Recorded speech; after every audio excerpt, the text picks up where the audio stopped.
दोस्तों, हम सभी के जीवन में संग कितना अहम रोल निभाता है। एक अच्छा संग हमारे पूरे व्यक्तित्व को बदल सकता है और एक बुरा संग हमारे पूरे व्यक्तित्व को खराब कर सकता है। एक अच्छा संग ये बताता है कि हम समाज में किस तरीके से बोलेंगे, किस तरीके से सोचेंगे, किस तरीके से व्यवहार करेंगे, लोगों से कैसे बात करेंगे। और एक बुरा संग ठीक विपरीत, गलत तरीके से आचरण करना, गलत तरीके से विचार करना, भोजन, रहना, सारी तरीके की चीज़ें। तो हमारे जीवन में, जीवन के विकास में, अपनी मुक्ति के विकास में एक सही एसोसिएशन, सही लोगों का हमारे जीवन में होना बड़ा ज़रूरी होता है। वो कहावत है ना कि आप अपने किसी मित्र को लेकर आइए तो मैं आपके बारे में बहुत अच्छे से बता दूंगा कि आपका आचरण कैसा है, आपका विचार कैसा है, आप सोचते कैसे हैं, आपका रहन सहन कैसा है, आप खाते पीते क्या हैं। तो एसोसिएशन हमारे जीवन में बहुत अहम रोल निभाता है। आपने इस बात को महसूस भी किया होगा। सो आज का ये वीडियो हमारा बड़ा खास होने वाला है। हमारे भगवान बुद्ध के जीवन की एक बड़ी छोटी सी घटना, एक बड़ी प्यारी सी घटना, एक वैश्या की घटना, और उस वैश्या के जीवन को पूरी तरीके से एक संघ ने बदल दिया। एक भिक्षुक ने उसके पूरे जीवन को बदल दिया। बड़ी प्यारी सी कहानी है, अब इसको ध्यान से सुनिए। एक बार भगवान बुद्ध अपने सैकड़ों शिष्यों के साथ वैशाली पधारे। सभी शिष्य प्रतिदिन भिक्षार्जन के लिए वैशाली की गलियों में घूमते। वैशाली में ही आम्रपाली नाम की एक महिला थी और वहीं उसका महल था। वह वैशाली के राजा, राजकुमारों, धनी, शक्तिशाली लोगों का मनोरंजन करती थी। एक दिन उसके द्वार पर एक युवा भिक्षुक आया। आम्रपाली उस पर मोहित हो उठी। उसने अपने परकोटे से कहा, आप अंदर आइए और मेरा दान ग्रहण कीजिए। उस भिक्षुक के पीछे और भी कई भिक्षुक थे। उन्हें युवा भिक्षुक से ईर्ष्या हुई। भिक्षा देने के बाद आम्रपाली ने उस युवा भिक्षुक से कहा कि 3 दिन बाद वर्षा ऋतु शुरू होने वाली है। मैं चाहती हूँ कि पूरे वर्षा काल तक आप हमारे महल में पधारें। युवा भिक्षुक ने कहा कि इसके लिए मुझे अपने स्वामी भगवान बुद्ध से अनुमति लेनी होगी। उनकी अनुमति के बाद ही मैं आपके पास रहने आ सकूंगा। युवा भिक्षुक की बात सुनकर अन्य भिक्षुक नाराज हो गए। वे महात्मा बुद्ध के पास पहुँचे और आम्रपाली और युवा भिक्षुक की कहानी को बढ़ा चढ़ा कर बताया। इस पर बुद्ध ने कहा, आप शांत रहो, वह वहाँ तभी रुकेगा जब मैं उसे इजाज़त दूंगा। थोड़ी देर बाद ही युवा भिक्षुक बुद्ध के पास आया और उनके चरण स्पर्श कर बताया कि किस तरह यहाँ की नगर वधू चातुर्मास तक मुझे अपने महल में रखना चाहती है। आप अनुमति देंगे तभी मैं वहाँ जाऊँगा। बुद्ध ने उसकी आंखों में देखते हुए कहा, तुम वहाँ रह सकते हो। इसके पश्चात युवा भिक्षुक वहाँ चला गया।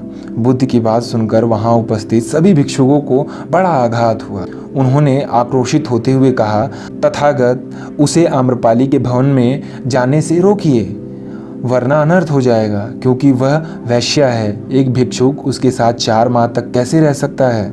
बुद्ध ने कहा, तुम सभी अपनी दिनचर्या का पालन करो।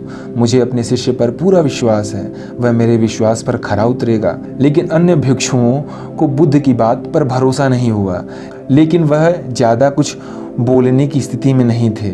4 माह पश्चात युवा भिक्षुक जब वापस लौटा तो पीछे पीछे आम्रपाली भी थी। आम्रपाली ने बुद्ध से भिक्षुणी संघ में प्रवेश देने की इजाज़त मांगते हुए कहा, मैंने आपके भिक्षुक को पाने के लिए हर संभव कोशिश की, मगर मैं हार गई। उसके आचरण से मैं यह सोचने के लिए विवश हुई कि अगर आम शिष्य का संयम इतना नियंत्रित है तो इनके गुरु जी कैसे होंगे। इसलिए मैं आपके पास आपके संसर्ग में रहने की इजाज़त लेने आई हूँ। आपके चरणों में ही मेरे लिए मुक्ति का मार्ग खुलेगा।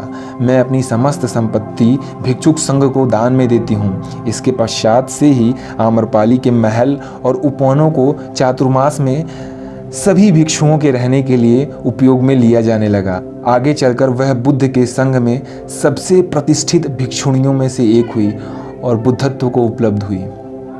दोस्तों, कितनी प्यारी कहानी है और हमें ये बताने की कोशिश कर रही है कि एक अच्छा संघ, एक सार्थक संघ कितना ज़रूरी होता है।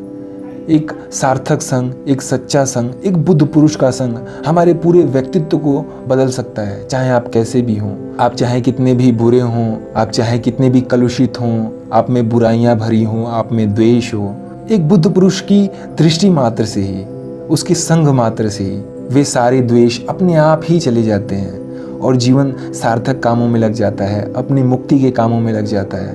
तो हमें भी प्रयास करना चाहिए कि हमारा संग अच्छा हो, हमारे आसपास के लोग अच्छे हों, हम अच्छी मित्रता करें, अच्छा भोजन करें, अच्छा आचरण करें, अच्छा विचार करें।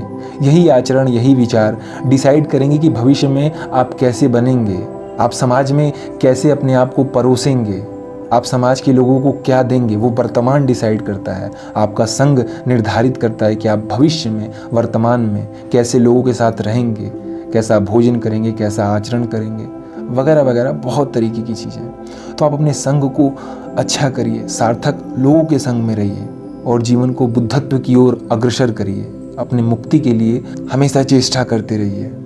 तो दोस्तों, ये थी एक बुद्ध के जीवन की छोटी सी घटना जो कि बड़ी सुंदर थी। आई होप कि आपको इससे बहुत कुछ सीखने को मिला होगा। इसी तरीके की और इंटरेस्टिंग स्टोरीज़ के लिए आप हमारे चैनल डीपर सीकिंग को ज़रूर सब्सक्राइब करें। साथ ही इसी तरीके की और इंटरेस्टिंग वीडियो के लिए आप हमें सपोर्ट कर सकते हैं। हमने वीडियो के डिस्क्रिप्शन में अपने कुछ पेमेंट मेथड्स दिए हुए हैं, वहाँ पर जाकर आप हमें सपोर्ट कर सकते हैं, हमें अच्छा लगेगा।